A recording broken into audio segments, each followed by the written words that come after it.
Assalamualaikum warahmatullahi wabarakatuh. Selamat pagi, siang, sore. Kita bertemu lagi di praktikum virtual mata kuliah genetika 2, kali ini dengan topik isolasi DNA dengan aplikasi virtual lab. Nah, tujuan dari praktikum dengan aplikasi virtual lab ini agar kalian lebih memahami prinsip-prinsip dan langkah-langkah dalam melakukan isolasi DNA. Kita langsung saja, ini adalah langkah-langkahnya. Kalian buka browser, bisa Chrome atau Mozilla. Yang akan saya contohkan di sini adalah menggunakan Chrome.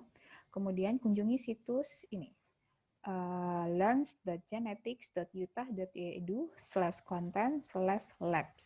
Nah, syaratnya ini aplikasinya gratis, tapi kalian harus sudah menginstal Adobe Flash Player. Oke, kita langsung saja ke situs ini ya.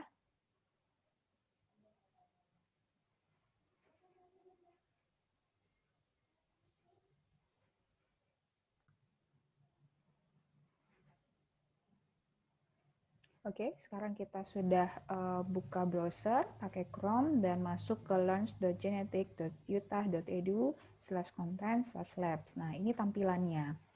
Nah, di sini ada beberapa metode yang akan dicobakan, tapi untuk pertama kali kita harus lakukan yang coba dulu yang ekstraksi DNA. Nah, silahkan klik di sini.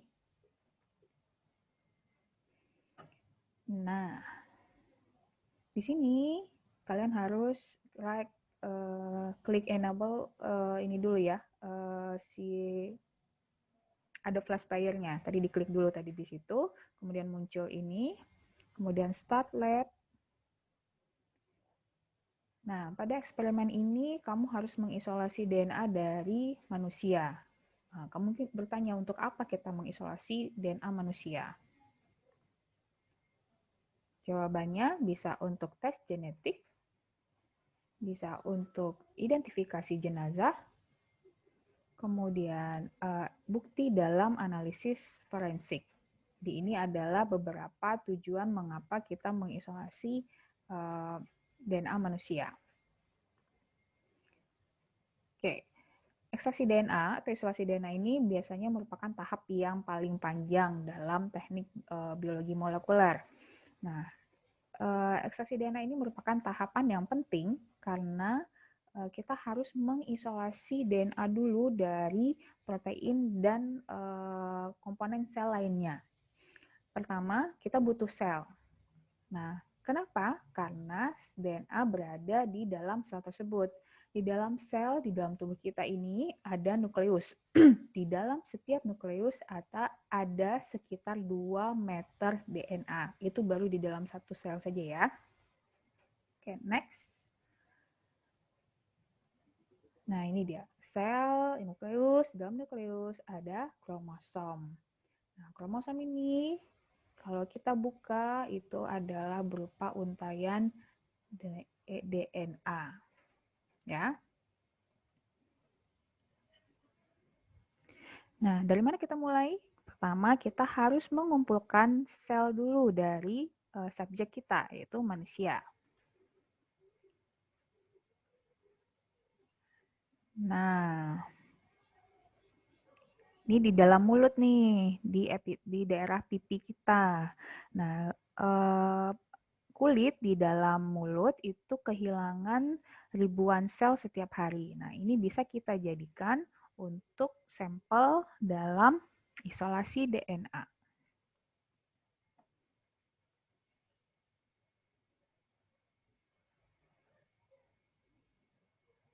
Nah, mari kita mulai. Ini adalah tahapan yang harus kalian ikuti untuk memurnikan DNA dari swab epitel pipi. Nah, ini adalah tahap pertama, kita mengumpulkan sel di epitel pipi dulu, kemudian membuka selnya untuk melepaskan DNA, kemudian memisahkan DNA dari protein dan komponen sel lainnya. Yang keempat adalah melakukan isolasi DNA yang terkonsentrasi. Ini ada tahapannya 1, 2, 3, 4. Next. Ini adalah bahan dan alat yang dibutuhkan untuk memurnikan DNA dari sel epitel pipi. Ada water bath, centrifuge, buccal swab, micropipette, tips, sample tube atau mikrotube, ada larutan lisis, larutan garam terkonsentrasi, buffer suspensi, etanol, dan isopropanol alkohol. Nah, sekarang kita ke tahap yang pertama, collect cheek cells, mengumpulkan sel dari epitel pipi. Ini kita gunakan buccal swab, kita akan drag swab ini ke dalam mulut manusia. Ini kita drag, kalian bisa lakukan ini dengan mouse di drag, kemudian lepaskan. Nah,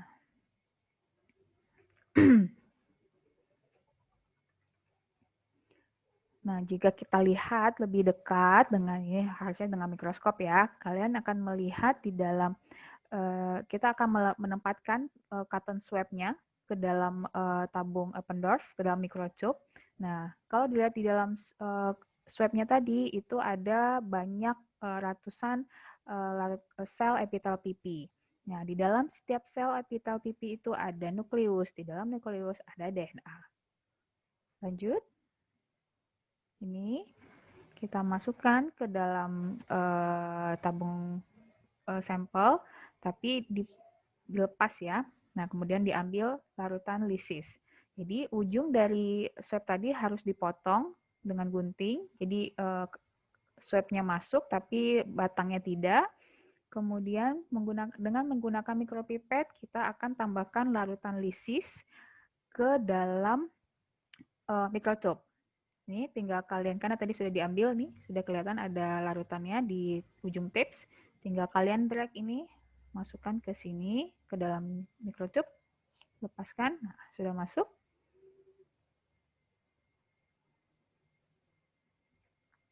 Nah, tempatkan microtube ke dalam warm water bath yang hangat.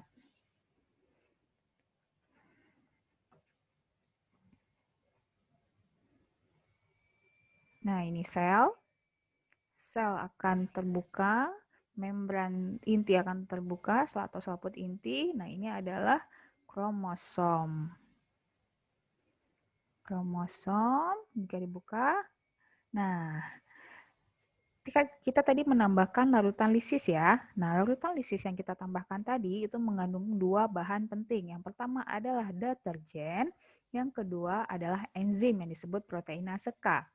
Nah, deterjen itu akan merusak membran sel dan selaput inti, sehingga menyebabkan sel dapat terbuka dan melepaskan DNA. Nah, kemudian DNA itu masih dibungkus dengan dengan kuat di dalam mengelilingi protein yang disebut protein histon. Ini protein histon yang ini. Nah, proteinase K ini dalam larutan lisis itu akan memotong protein histon sehingga dapat melepaskan DNA. Nah, kemudian kita masuk ke tahap yang ketiga.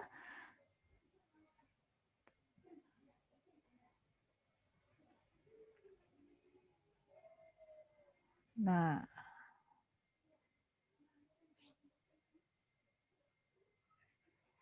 oke. Nah, sel tadi sudah kita diamkan di dalam water bath yang hangat dalam waktu yang cukup lama agar DNA bisa lepas dari sel. Nah, sekarang kita akan membuang swab tadi dari tube. Tadi kan ada kayak semacam kapasnya yang akan kita buang dari tube. Lalu kita tambahkan larutan garam terkonsentrasi ke dalam tube. Ini adalah larutan garam terkonsentrasi. Kita sudah siapkan, tadi sudah diambil dengan mikropipet. Tinggal kita pindahkan, masukkan ke dalam microtube-nya.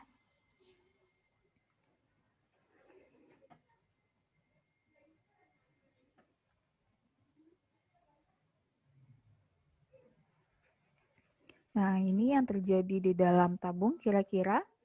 Nah, larutan garam itu akan menyebabkan protein dan komponen sel lainnya mengendap. Nah, ini larutan garam itu akan menyebabkan protein dan komponen sel lainnya mengendap dan DNA terbebas, ya.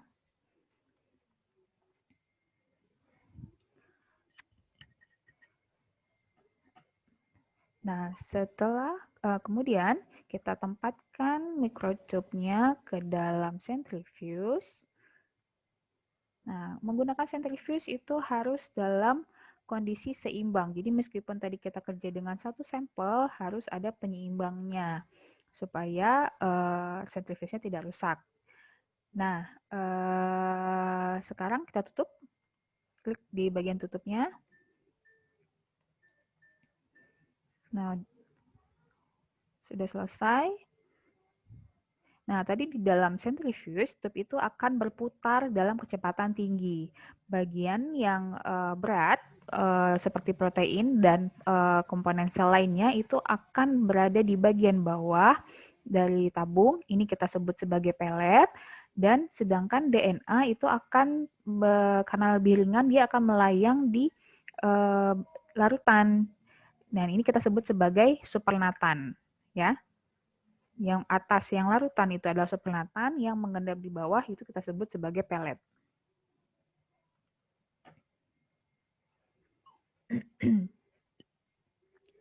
Nah, dengan menggunakan mikropipet, kita akan kita akan memindahkan larutan bagian atas yang mengandung DNA ini ke dalam tabung yang bersih.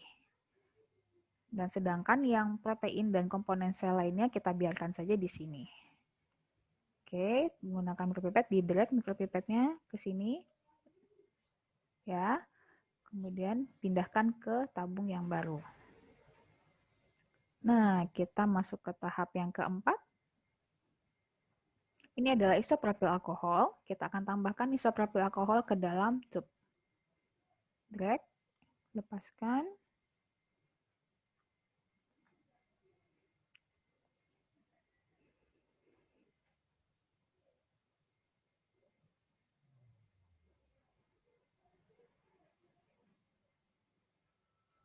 Nah, tadi kita melakukan membolak-balik tabung beberapa kali untuk mencampur isopropil alkohol ke dalam larutan DNA kita. Nah, karena DNA itu tidak larut dalam isopropil alkohol, maka dia akan terpresipitasi dari larutan. Nah, kalian bisa melihat ini ada yang benang-benang putih ini.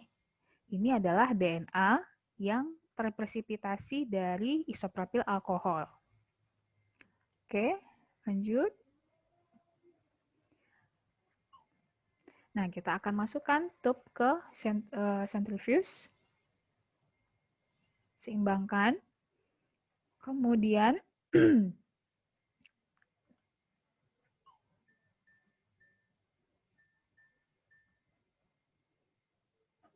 nah, setelah di centrifuge, DNA itu akan berada di bawah. Sedangkan yang tadi di supernatan itu adalah isopropil alkoholnya. Jadi ketika lalu kita buang bagian supernatannya dan DNA itu yang ada di bagian bawah kita biarkan kering dulu. Setelah kering, kita kering anginkan, itu jadi dibuka saja, mungkin ditunggu sekitar 10-15 menit.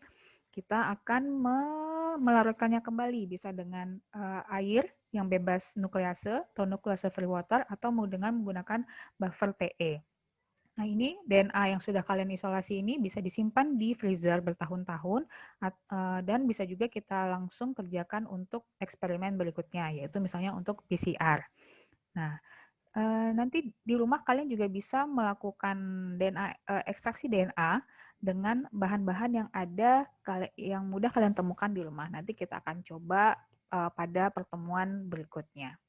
Oke, terima kasih sudah menyaksikan praktikum virtual menggunakan aplikasi virtual lab dari learnsgenetic.utah.edu. Terima kasih kepada learns.genetic.utah.edu karena sudah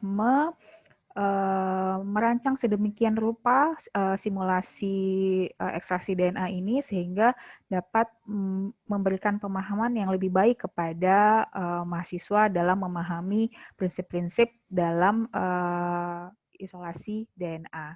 Sekian saya ucapkan, terima kasih. Assalamualaikum warahmatullahi wabarakatuh.